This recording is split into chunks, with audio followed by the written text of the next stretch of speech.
Bonsoir à tous et bienvenue sur Forex Full Time pour notre analyse quotidienne de la paire euro-dollar.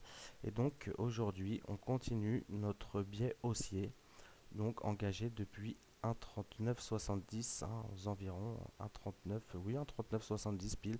Et donc on s'est finalement affranchi avec pas mal de violence de notre résistance des 1,4350.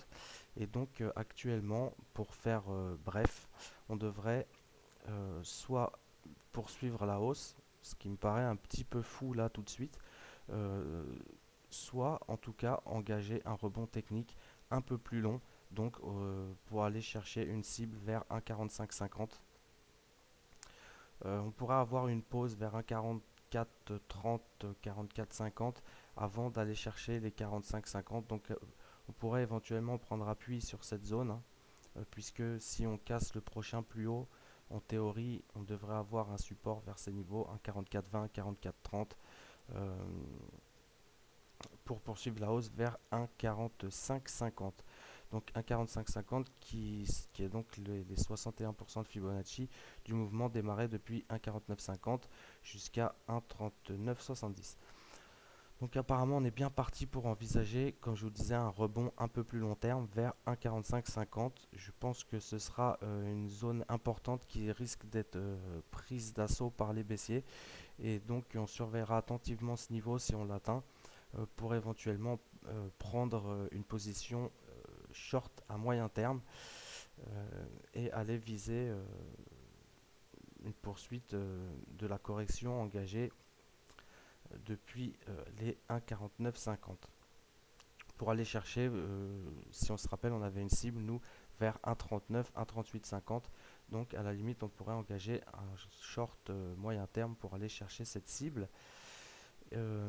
Pour le moment, en intraday, on a franchi donc les 43,30 d'hier et on a un support qui semble se former. Là, j'ai pas les points pivots, mais on avait un point pivot vers 1,4350 je crois. Et donc là, on a pris appui dessus pour aller continuer notre tendance haussière tranquillement, hein.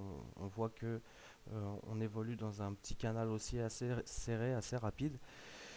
Et donc pour le moment, la tendance se poursuit. On vient de franchir les plus hauts à 44, 23, 24, enfin, la zone quoi. Et donc on est actuellement sur les 50% de retracement du mouvement baissier en 4 heures.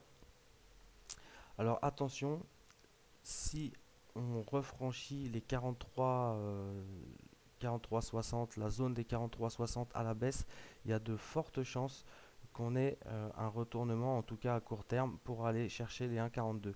Donc moi, personnellement, si je passe sous les 43,60, j'envisagerais un trade short pour aller chercher les 1,4210, 1,42. Si par contre on a un momentum soutenu et qu'on crée un support au-dessus, donc dans la zone des 44-30, j'essaierai de m'en servir comme appui pour aller chercher les 45, 45-50. Donc voilà ce qu'on peut dire. Pour le moment, on est dans une zone un petit peu surachetée, je trouve. Euh, mais si on est réellement sur un retracement, c'est normal.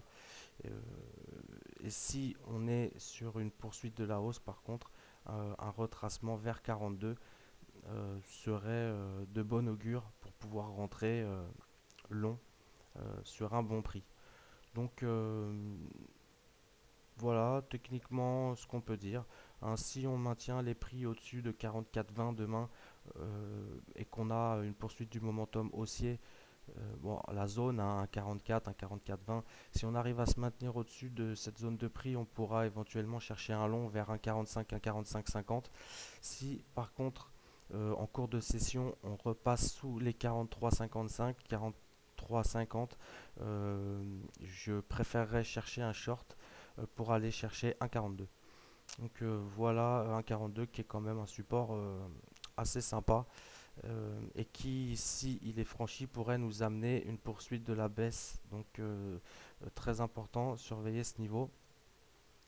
Donc voilà, voilà ce qu'on peut dire, hein. Au-dessus de 43, au-dessus de 43, on cherche plutôt des longs vers au-dessus de 44, pardon, on cherche plutôt des longs vers 1,45 à 45,50.